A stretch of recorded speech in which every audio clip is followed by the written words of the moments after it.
capacitación. Les cuento que es una persona bastante especial y preparada para nosotros que orgullosamente desde Ecuador, y gracias a COEX, conocimiento que impulsa tu éxito, el Instituto Azteca de México, Vitalcare, de igual manera Corporación Ibero y las diferentes asociaciones de escuela, les quiero presentar a la doctora Rocío Parra. Ella es PhD, doctora en enfermería de la Universidad Santo Toribio de Mogrovejo, Perú. Forma parte del Congreso de Enfermeras de la SUAI, Federación Ecuatoriana de Enfermeras a nivel nacional. Forma parte de la Federación de Profesionales de Enfermería de América Latina y el Caribe, FEPEM. Con experiencia como enfermera asistencial y administrativa en Solca, Cuenca, Hospital Santinés y Monte Sinaí, donde laboró durante 20 años. Docente de la Universidad Católica del Ecuador. Y como no, nosotros aquí listos para compartir con ella el tema cuidados de enfermería en el paciente con trauma craneoencefálico, en urgencias de evaluación neurológica, escala de Glasgow y también vigilancia del deterioro. Doctora, muy buenas tardes, bienvenida a usted a la plataforma de capacitación. Le hemos dado paso para hacerle confitrión para poder habilitar su cámara, su micrófono y compartirnos pantalla. Bienvenida a este evento, le agradecemos desde saludos desde México, desde Colombia y desde Ecuador y también amigos que están desde Venezuela. La escuchamos, doctora, bienvenida. Gracias. Muchas gracias. No sé si me escuchan. Efectivamente, doctora, le escuchamos, Ya, bienvenida. ya, muchas gracias. Muchas gracias por la invitación para compartir este interesante tema en emergencias, que es sobre lo que es avances en el cuidado de enfermería. Ya, no sé si me confirman si está, Sí, doctora, perfecto, lo vemos ya, en pantalla completa, muy amable. ya. En realidad, esta es una revisión sistemática de todos los avances que se han dado en los cuidados de enfermería en pacientes con traumatismo craneoencefálico en el servicio de urgencias. Sí, y esto está basado en la taxonomía NNN, que es el proceso de atención de enfermería que nosotros como enfermeros manejamos a nivel mundial, pues usamos un lenguaje enfermero estandarizado y uno de esos lenguajes es lo que es el diagnósticos NANDA, resultados no e intervenciones NIC. ¿Sí? Entonces, en base a esto, nosotros voy a explicarles a ustedes una pequeña introducción sobre lo que es el marco epidemiológico y la contextualización del traumatismo craneoencefálico, de lo que se ha escrito en los últimos 5 años y que se ha publicado en revistas indexadas en bases de datos científicas como Scopus, Web of Science, Cielo y otras revistas regionales. Bien, se ha encontrado entonces que el traumatismo cráneoencefálico se consolida como una de las crisis de salud pública más persistentes y devastadoras del siglo XXI, representando una causa primordial de muerte y discapacidad permanente en todo el mundo. Pues nosotros todos sabemos muy bien todos los accidentes que se dan, especialmente de tránsito, caídas, etcétera, que producen un traumatismo cráneoencefálico, ¿verdad? Definido operacionalmente como cualquier impacto que afecta la región de la cabeza e involucrando el cuero cabelludo, el cráneo, el cerebro y los vasos sanguíneos. El traumatismo cráneoencefálico desencadena una cascada de eventos fisiopatológicos que exigen una intervención de enfermería inmediata y altamente especializada en los servicios de urgencia. Podemos determinar entonces que la magnitud del problema se refleja en estadísticas que indican que en regiones como Estados Unidos ocurre un evento de traumatismo cráneoencefálico cada 7 segundos. Miren ustedes cómo están las estadísticas que se han publicado. Fallece una persona por esta causa, lo que subraya la urgencia de protocolos de cuidados estandarizados. Entonces, estos eventos cada 7 segundos, mientras que cada 5 minutos dice fallece una persona. Cada 7 segundos se da un evento de traumatismo craneoencefálico y cada 5 minutos fallece una persona por esta causa. Esta guía que está propuesta para el adulto con traumatismo craneoencefálico en la urgencia es de las últimas que se pueden dar, pues no, el adulto en la urgencia presenta un glaudo de 14 a 15 tras un traumatismo craneoencefálico, hay pérdida de conciencia o amnesia del episodio. Entonces, de acuerdo a esto, si tiene pérdida de conciencia o amnesia del episodio, si tiene, vamos a medir el Glasgow, el déficit neurológico, vamos a hacer exámenes de coagulopatía, trastorno hemorrágico, antiagregantes, si son mayores de 60 años, vamos a valorar también si es que hay una intoxicación por alcohol o por drogas, si tiene vómitos, cefaleas, si tiene crisis epilépticas, pérdida de memoria a corto plazo, y si se evidencia una lesión en la cabeza o cuello. Si es que hay alguno de estos positivos, entonces está un traumatismo para nosotros considerar la evidencia de clase 1 o de clase según lo que se dé, ¿ya? La incidencia del traumatismo cráneoencefálico muestra una distribución bimodal. Esto afecta predominantemente a niños menores de 5 años y a adultos jóvenes entre 18 y 59 años, con una marcada prevalencia en el sexo masculino.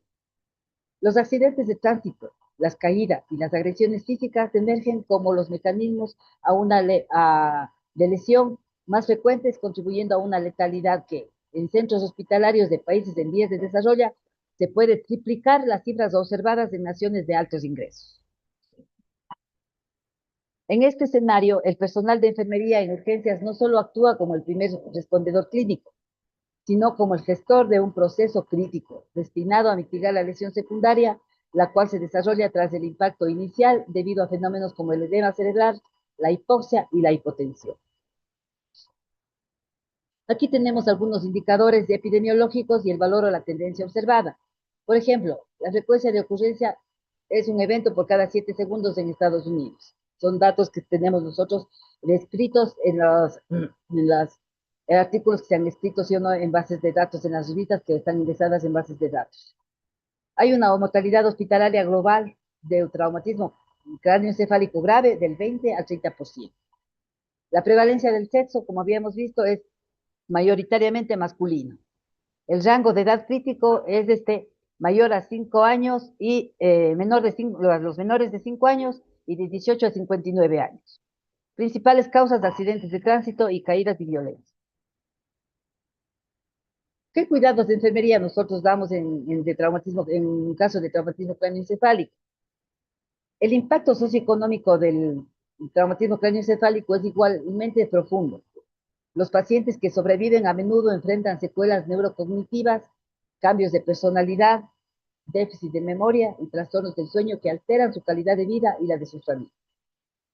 La investigación indica que un año después de la lesión inicial, hasta el 56% de los pacientes requiere de servicios de urgencias adicionales y un porcentaje significativo se convierte en superutilizadores de los sistemas de salud, lo que resalta la necesidad de un manejo inicial en urgencias que sea resolutivo y preventivo de complicaciones a largo plazo. Porque esto, recae en costos, tanto sea para el sistema de salud como para el bolsillo de las personas. ¿Qué avances se han dado en la producción científica en bases de datos de alto impacto? ¿Qué es lo que, según los datos, la revisión sistemática de la literatura en bases de datos como Scopus y Web of Science revelan pues un crecimiento sostenido en la investigación de enfermería dedicada al neurotrauma. Durante el periodo 2019-2025 hay revistas especializadas como el Journal of Emergency Nursing o el Journal of Trauma Nursing y del International Emergency Nursing, que estos han liderado la difusión de protocolos basados en la evidencia que integran el proceso de atención de enfermería con tecnologías emergentes. Entonces, todo esto, miren, o sea, son los avances y nosotros para poder estar a la par de la investigación científica y los avances que se están dando en el manejo del traumatismo craneoencefálico o en cualquier otro tema, busquemos, o sea, nosotros las revistas que publican artículos relacionados con el tema.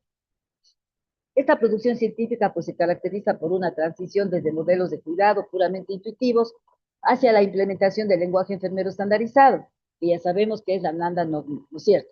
La adoptación de estas taxonomías facilita la comunicación interdisciplinar y esto va a permitir la recolección de datos comparables a nivel internacional, lo que es esencial para la gestión de la calidad de servicios de urgencias saturados. ¿Qué avances se han dado y qué avances, o sea, se han descrito en la literatura? Tenemos lo que es el análisis bibliométrico. Este sugiere que los temas de mayor interés actual incluyen la validación de indicadores para la perfusión tisular cerebral y la efectividad de la pupilometría infrarroja y el uso de la inteligencia artificial para predecir el deterioro neurológico. Pues tenemos, miren, nosotros para hacer estas valoraciones, la pupilometría infrarroja y lo que es también la inteligencia artificial. Existen revistas, como ven aquí ustedes lo que les acabé de decir, de alto impacto y el enfoque principal para el neurotrauma, por ejemplo, la Journal of Emergency Nursing, nos habla sobre el triaje, intervenciones en crisis y enseñanza al alta. También nos hablan sobre el manejo de hipertensión intracraneal y cuidados en trauma grave. Nos hablan sobre desarrollo y validación de taxonomías NNN en pacientes críticos y sobre la evidencia para la práctica avanzada y en la educación continua. Vamos a hablar entonces sobre las 5 etapas del PAE, que nosotros también sabemos muy bien, ¿sí o no? Que son la valoración, el diagnóstico, la planificación, ¿sí o no? La ejecución y la evaluación. Muy bien. La valoración inicial en urgencias constituye la piedra angular para el éxito de un tratamiento, debiendo ser simultánea a las maniobras de reanimación bajo el enfoque de ABCDE, que sabemos que tiene que ver con la vía aérea, la respiración, la circulación, la discapacidad neurológica y la exposición. En el paciente con traumatismo cráneoencefálico, la valoración de la discapacidad neurológica ha evolucionado significativamente con la integración de herramientas más precisas y objetivas. Por ejemplo, tenemos lo que es la escala de Glasgow, ¿sí o no? Que está en siglas, aquí dice GSC. La escala de coma de Glasgow sigue siendo la estándar de oro universal para la clasificación inicial de la gravedad.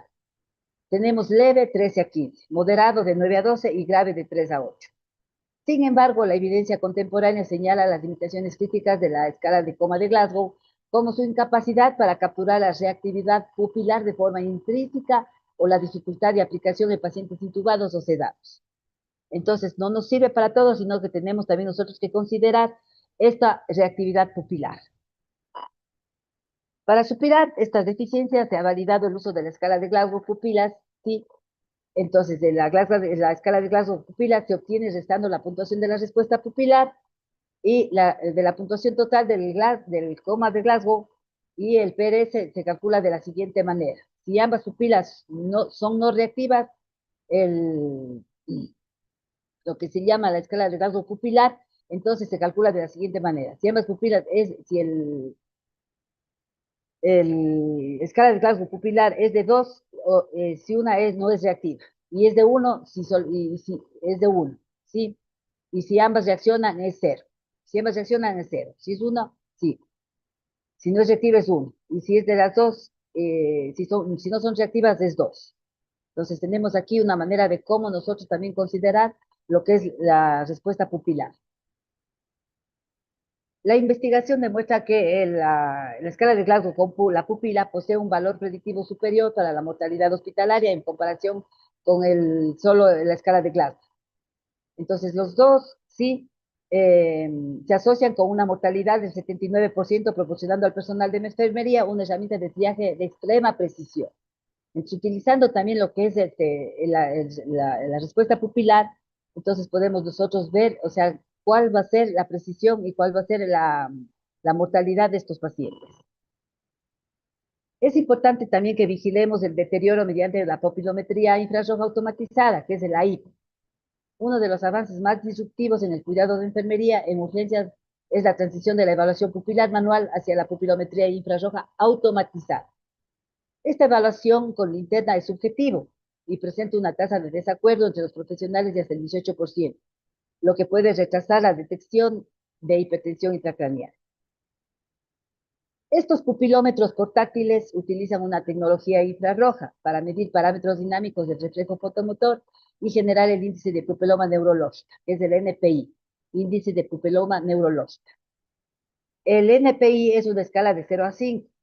Un valor inferior a 3 se define como anormal y predice con alta especificidad un neuroworsting o deterioro neurológico en las primeras 24 horas tras el ingreso.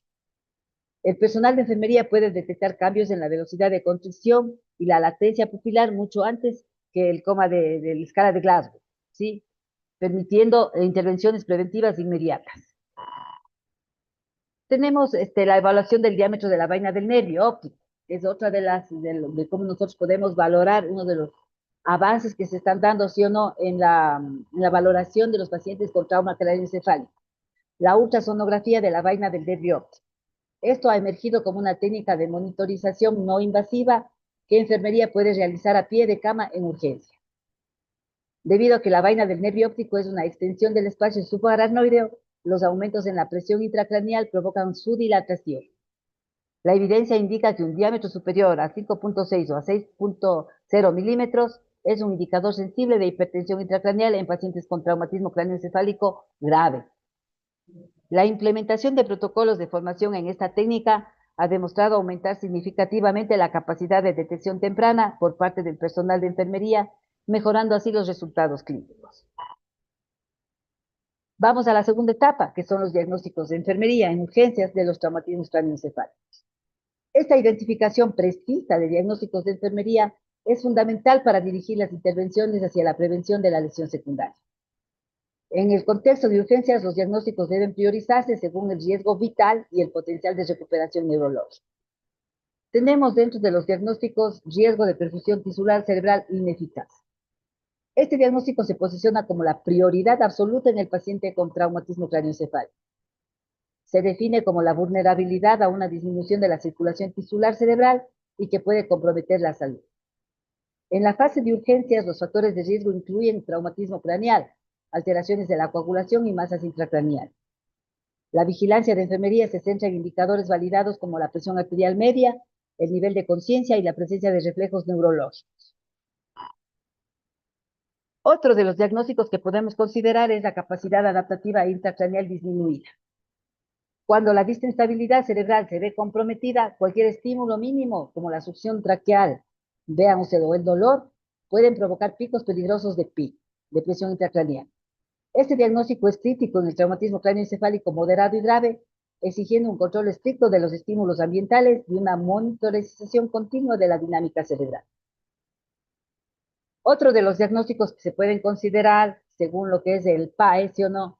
Es el riesgo de aspiración y el deterioro de la ventilación. El traumatismo cráneoencefálico a menudo conlleva una pérdida de los reflejos de protección de la vía aérea.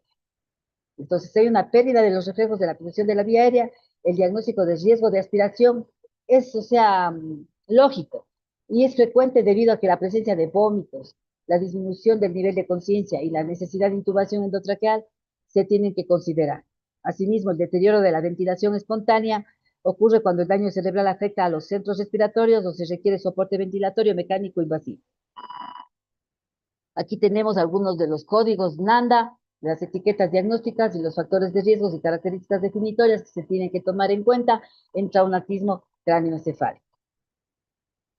En la tercera etapa, que significa la planificación de resultados NOC, esta taxonomía permite medir objetivamente la evolución del paciente mediante indicadores que utilizan escalas de tipo Likert en 5 puntos.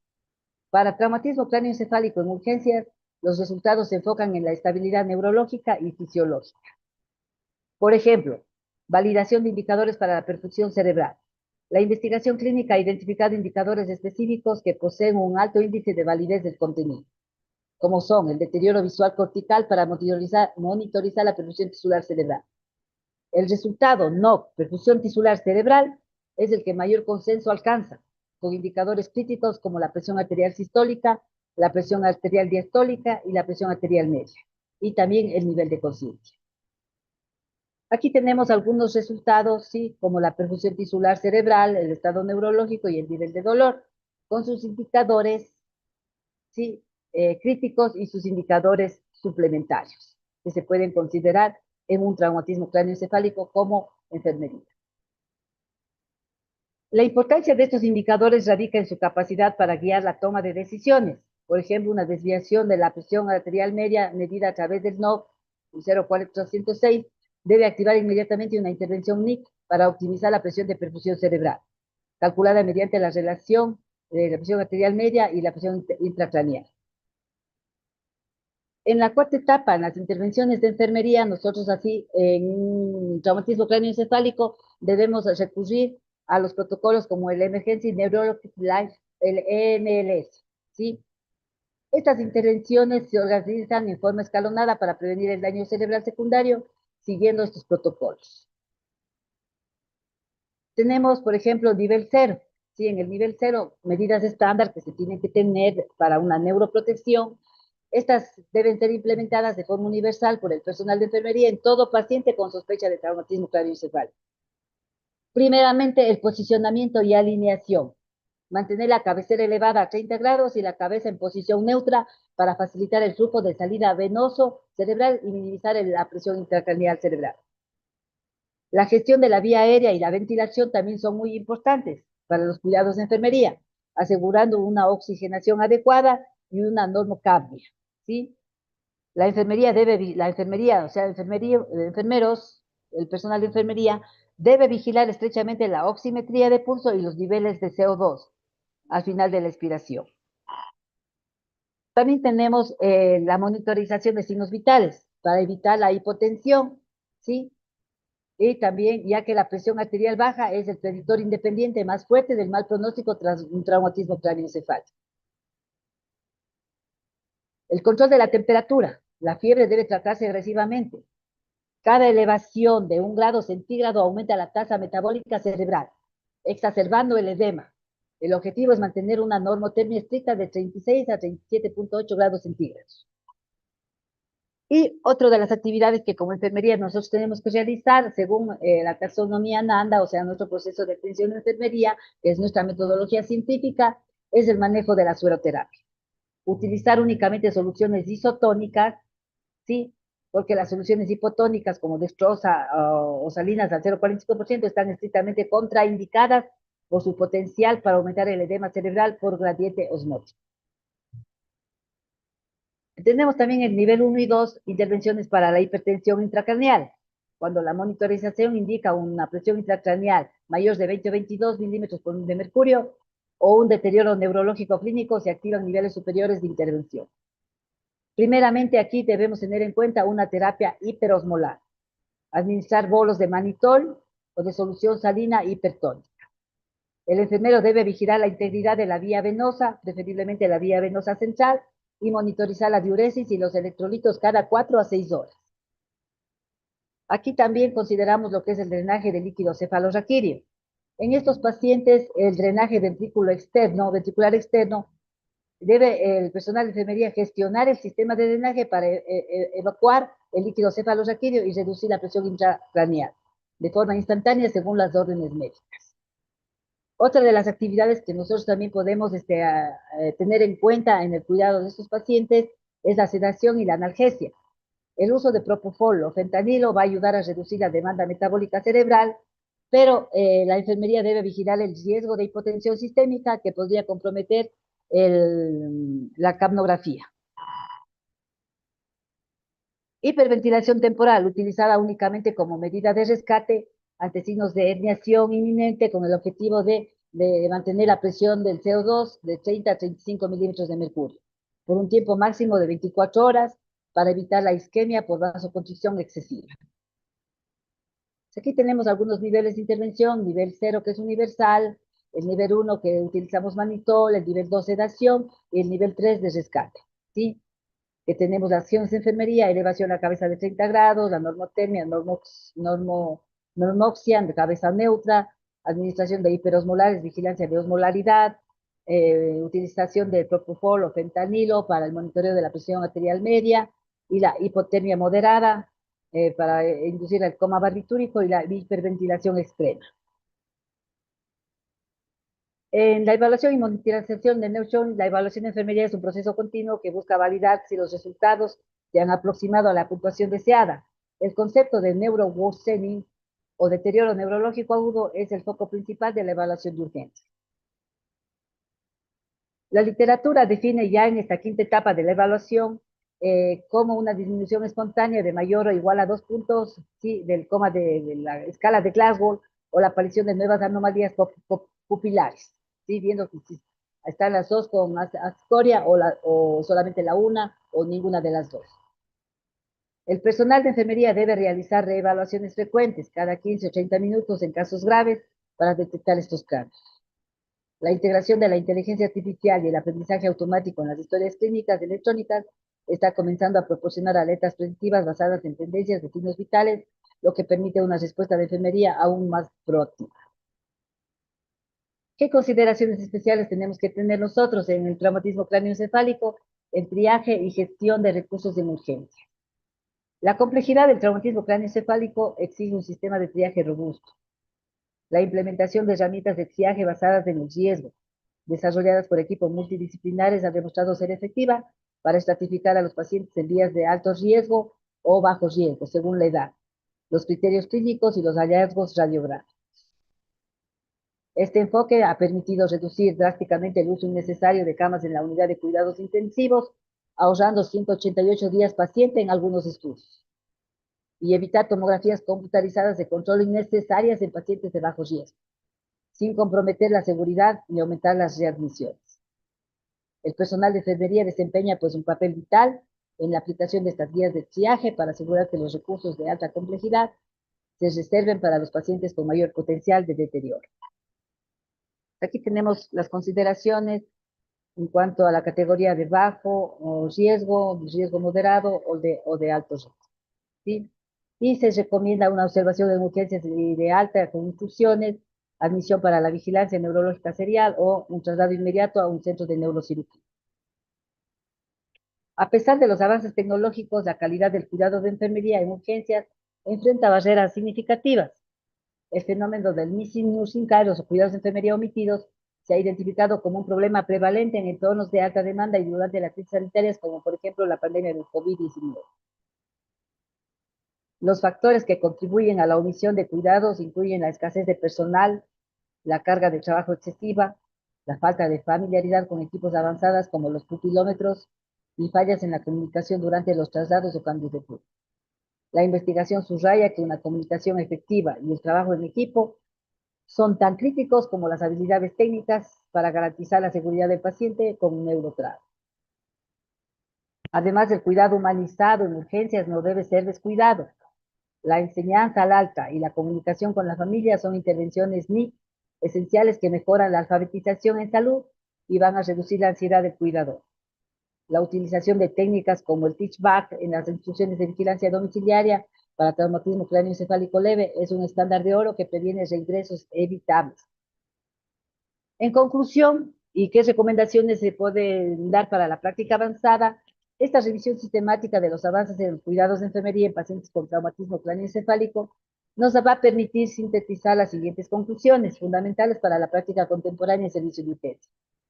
Por ejemplo, superioridad de lo que es la escala de Glasgow más la pupilometría, ¿sí o no? La incorporación de esta reactividad pupilar va a fomentar y debe ser la norma de valoración inicial, dado su mayor valor pronóstico y sencillez de cálculo en la cabecera del paciente. Deberíamos aprender, o sea, nosotros a utilizar esta técnica también, o sea, aumentar, además de la escala de Glasgow, la pupilometría. Objetividad mediante lo que es la adopción del pupilómetro infrarrojo automatizado. Esto elimina la subjetividad de la evaluación pupilar manual, permitiendo que el personal de enfermería identifique el riesgo de hipertensión intracraneal de forma precoz a través del índice intracraneal. La revisión sistemática de los avances en el cuidado de enfermería en pacientes con traumatismo cráneoencefálico va a permitir sintetizar las siguientes conclusiones fundamentales para la práctica contemporánea en los servicios de urgencia. Por ejemplo, la estandarización NN, construcción o NN, la aplicación del PAI utilizando la taxonomía, NANDA, NICNOC y garantizando un cuidado basado en evidencia que permite la medición de resultados de salud complejos a través de indicadores validados, especialmente para el diagnóstico de riesgo de perfusión tisular cerebral ineficaz. Además, nos ayuda con lo que es el manejo escalonado y multimodal, con el cumplimiento estricto de las intervenciones de nivel cero, con la normoterapia, la normoxia, el posicionamiento. Esto va a constituir la intervención de enfermería más costo efectiva para prevenir la lesión secundaria, la monitorización multimodal, incluyendo lo que es el ONCD, que complementa la valoración clínica tradicional. La revisión sistemática de los avances en el cuidado de enfermería en pacientes con traumatismo cráneoencefálico va a permitir sintetizar las siguientes conclusiones fundamentales para la práctica contemporánea en los servicios de urgencia. El triaje basado en el riesgo. La estratificación temprana y el uso de protocolos de transferencia efectivos son esenciales para optimizar el uso de recursos y asegurar que los pacientes graves reciban una atención neuroquirúrgica en el menor tiempo posible.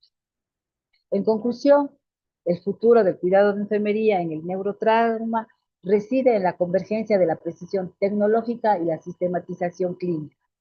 Esto va a permitir que el enfermero de urgencias actúe no solo como un ejecutor de tareas, sino como un gestor experto en la fisiología cerebral en crisis. Muchas gracias.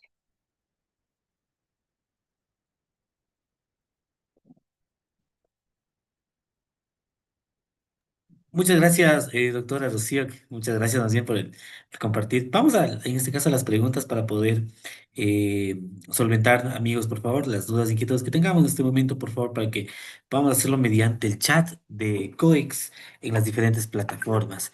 Por favor, mientras tanto, de igual manera, vamos a revisar de igual manera con todos ustedes, mis queridos amigos, cada uno de las dudas e inquietudes que ustedes tengan para poder hacerle partícipe a nuestra experta de la jornada.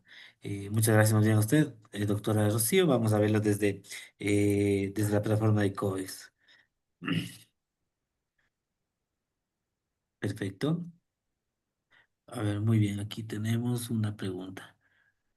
María, perfecto. Ujú. Doctora, nos dicen lo siguiente, por favor.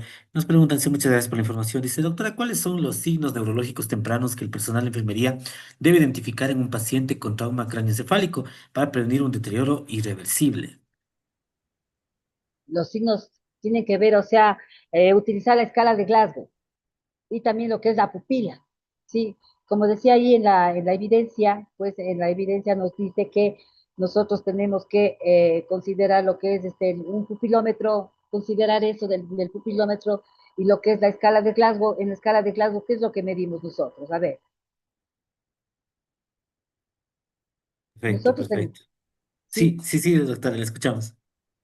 sí. En la escala de Glasgow nosotros medimos lo que es la abertura ocular, ¿no es cierto? La abertura ocular, sí, si está orientado, no está orientado, está confuso, si dice palabras, si obedece, no obedece, si responde al dolor o si está ausente el dolor, a las respuestas, sí, la sensibilidad si tiene paciente, no, esa es la manera de cómo se debe evaluar, sí, y ver especialmente lo que es la pupila también, si las pupilas están anisicóricas o no, o isocóricas, nos ayuda a evaluar el traumatismo craneoencefálico.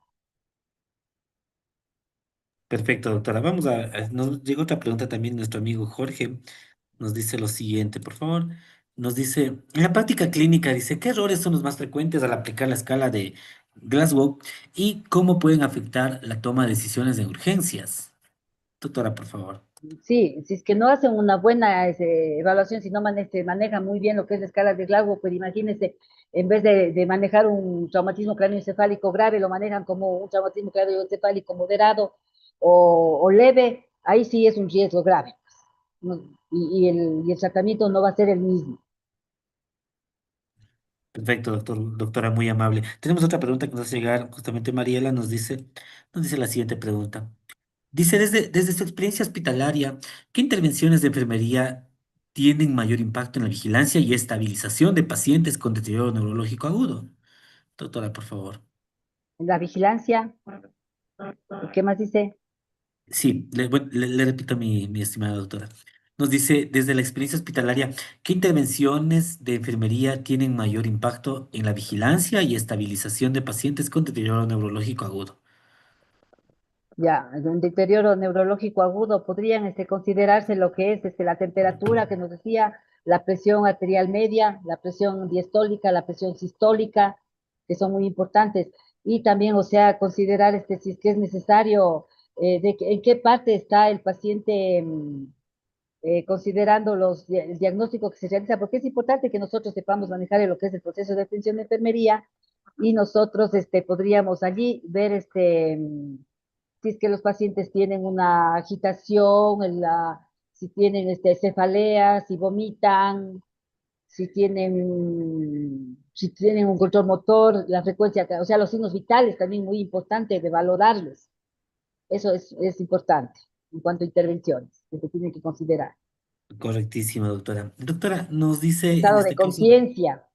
Está perfecto. Muchas gracias. Doctora, nos hacen llegar una pregunta también. Nuestro amigo Wilmer nos dice, en pacientes con trauma cráneoencefálico aparentemente estables, ¿qué cambios pequeños suelen alertar primero al enfermero o enfermera sobre un posible aumento de la presión intracraneal?